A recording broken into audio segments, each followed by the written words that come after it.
Imagine this. You wake up tomorrow morning, the sunlight slipping through the blinds, but something feels off. Not outside, inside. It's quiet. Too quiet. Not around you, but in you. It's as if the world has stepped back several feet, and you're left standing alone inside your own thoughts. At first, it feels poetic, almost comforting. You tell yourself, I just need time alone. Time to think. But then the thinking doesn't stop. Hours pass. Then days. Then weeks. Your mind becomes a room with no doors, only mirrors, each one reflecting a different version of you. The you who made a mistake 5 years ago. The you who can't stop worrying about tomorrow. The you who wonders if any of this, any of life, actually matters. And soon, you begin to lose the ability to tell which reflection is real. You try to re-enter the world, but something strange happens. You can't feel sunlight the way you used to. Food tastes muted. Your friends feel distant. Conversations feel scripted. It's as if your mind has become the real world, and the physical world has become the dream. You've spent too long inside your own head, and now the question becomes, what happens when your thoughts stop being a place you visit, and start becoming the place you live? What happens when your inner world grows louder than life itself? When introspection becomes isolation? When reflection becomes rumination? When imagination becomes a cage? Today, we explore the psychological, philosophical, and emotional consequences of spending too long inside your own mind. And more importantly, we explore what you become when the world inside you grows bigger than the world outside. Welcome to the labyrinth. Let's step inside. The echo chamber of thought. Your mind is the most powerful simulation engine ever created. It can project memories, rehearse conversations, imagine futures, rewrite the past, create entire universes, all without you ever lifting a finger. But what happens when you prefer the simulation to reality? Let's start with the first concept, the echo chamber of thought. Because if you spend long enough inside your own mind, something subtle but dangerous begins to happen. Your thoughts stop being tools and start becoming walls. The loop begins. Most people think overthinking is simply thinking too much. But that's not true. Overthinking is thinking in circles. You're not moving forward, you're moving around. Rumination is like being trapped on a mental carousel. You replay the same argument, you revisit the same mistake, you rehearse the same future disaster, you repeat the same self-criticism. And each loop feels productive, but isn't. Imagine a hallway where every door you try to open simply leads back to the same hallway. That is rumination. A cognitive echo chamber. Reality versus rehearsal. When you spend too long inside your thoughts, you begin to live in rehearsal mode instead of experience mode. You simulate conversations instead of having them. You imagine your future instead of building it. You analyze your emotions instead of feeling them. You rewrite your past instead of making new memories. You become more committed to the idea of life than to life itself. Psychologists call this introspection overload. Philosophers call it the illusion of self-understanding. Spiritual traditions call it getting lost in the mind. No matter the language, the meaning is the same. Thinking becomes a substitute for living. When imagination turns against you, your mind is not inherently your ally. It's a storyteller, a prophecy machine, a fear generator, a pattern finder that doesn't like empty space. If reality doesn't give it answers, it will create its own. Spend too long inside your mind, and you begin to overinterpret everything. A late text becomes rejection. A minor mistake becomes catastrophe. A small silence becomes abandonment. A normal fluctuation becomes failure. Your thoughts create stories, and without external input, those stories spiral. You become the author and the prisoner of your own mental fiction. Solipsistic drift. When the echo becomes loud enough, something else happens. You begin to drift towards solipsism, the feeling that only your mind is real. You no longer feel deeply connected to people or places. Life becomes a movie, and you become the observer instead of the participant. You're not living your thoughts anymore. Your thoughts are living you. Reflection, pause. So let me ask you something. How much of your life happens in your mind, and how much happens in the world? How much time do you spend thinking about conversations, instead of having them? Thinking about change, instead of making it? Thinking about living, instead of living? Because the longer you stay inside the echo chamber, the harder it becomes to escape. And this leads us to the next stage of the descent. Dissociation and the fragmenting self. There's a moment in every psychological spiral where things stop feeling normal. You no longer feel like you, or rather, you feel like multiple versions of you all at once. This is where dissociation enters the picture. Dissociation is not madness. It's not a breakdown. It's the mind's way of protecting itself from overload. But spend too long inside your thoughts, and the protection becomes a prison. Identity becomes blurred. Imagine your sense of self as a photograph. Sharp, clear, recognizable. But if you think too deeply, for too long, without grounding yourself in reality, that photograph starts to blur. Edges soften, colors fade, contrast weakens. You begin to feel like an outline rather than a person. You look in the mirror and think, is this really me? Not in a poetic way, but in a literal, unsettling way. Living from a distance. When you spend too much time in your head, you start experiencing life from a distance, as if you are observing your own body from the outside. You become the commentator of your own actions, the narrator of your own movements, the analyst of your own personality. Life becomes a science experiment where you are both the researcher and the subject. And every experience becomes filtered through analysis rather than emotion. Memory distortion. Another subtle danger. When you spend too long inside your mind, memories begin to reshape themselves. You amplify the pain of old mistakes, you soften or rewrite positive moments, you reinterpret neutral events as negative, you highlight patterns that don't actually exist. The past becomes a story your mind tells you, often inaccurately. Your memories become mirrors, not windows. Detachment from the present. The world begins to feel unreal. Colors look dull. Voices sound distant. Time feels slow and heavy. This is the early stage of depersonalization and derealization. Feeling disconnected from yourself or the world. You're not broken. You're not going crazy. You're simply living too much inside your head, a place not meant to be your permanent home. Reflection, pause.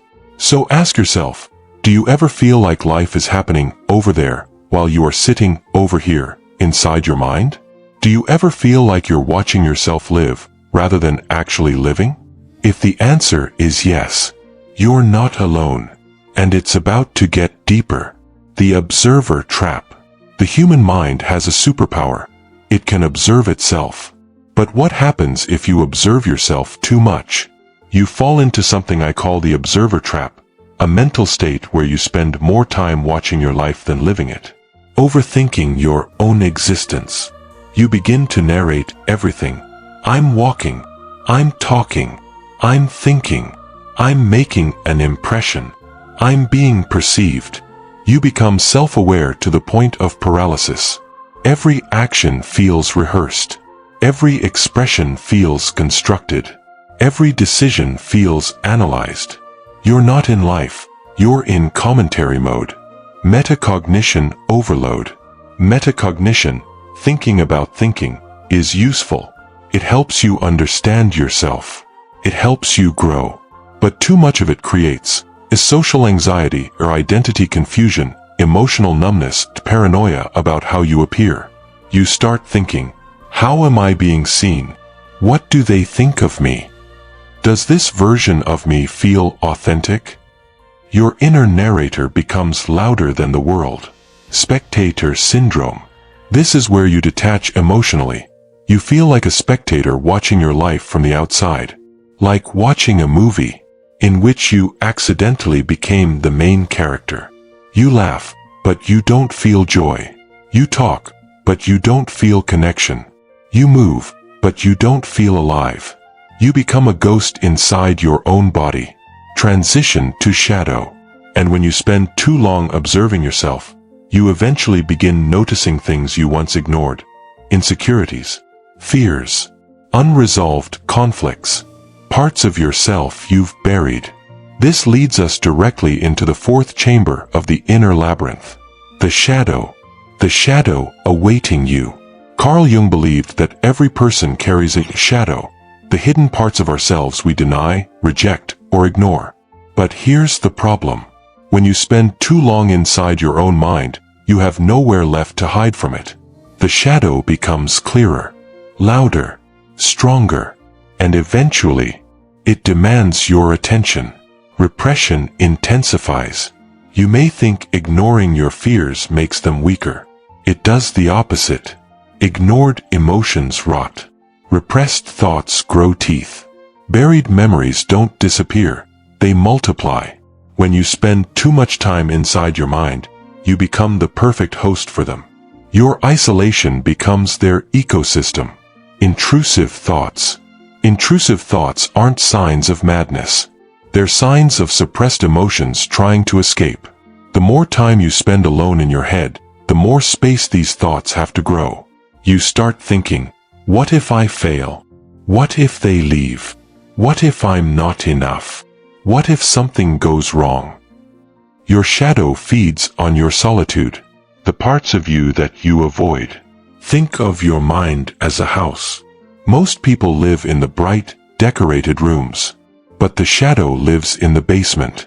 And the longer you stay inside your thoughts, the more you hear noises from below. Old regrets, buried guilt, hidden desires, unfinished grief, unspoken truth. And eventually, you have to go downstairs. Reflection, pause. So ask yourself, what part of you are you hiding from? What emotion have you refused to feel? What truth have you avoided? Because when you spend too much time inside your mind, your shadow moves from the basement to the living room.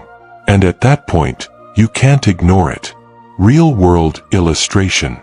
Let's bring all of this into a single illustrative scenario. The story of Amir, or you. Imagine a man named Amir. A quiet, thoughtful person. Highly introspective. He has dreams, ambitions, friendships, a life worth living. But one day, something small disrupts his routine. A failed project. A breakup. A stressful week. A moment of embarrassment.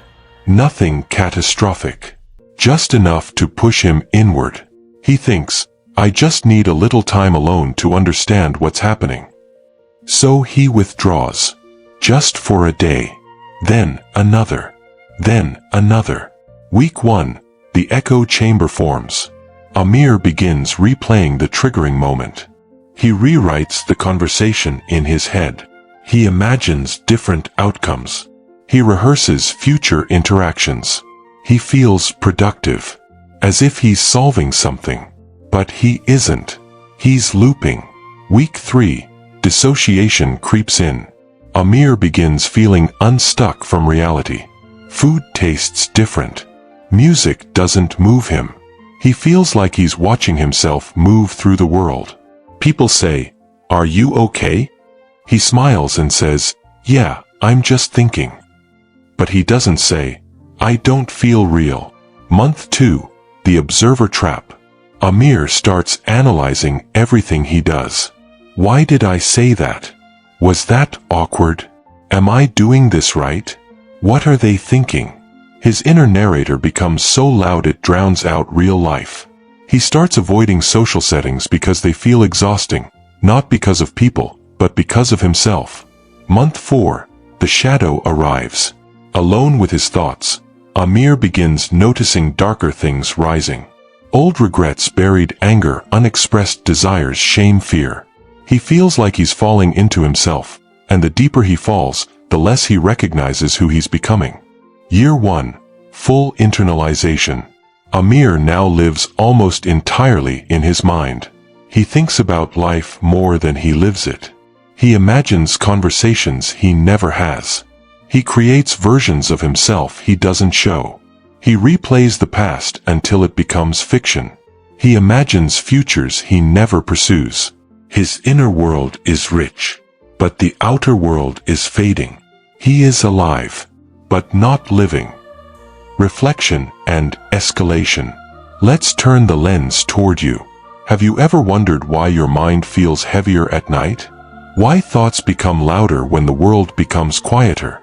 Why you feel more like yourself when you're thinking than when you're living?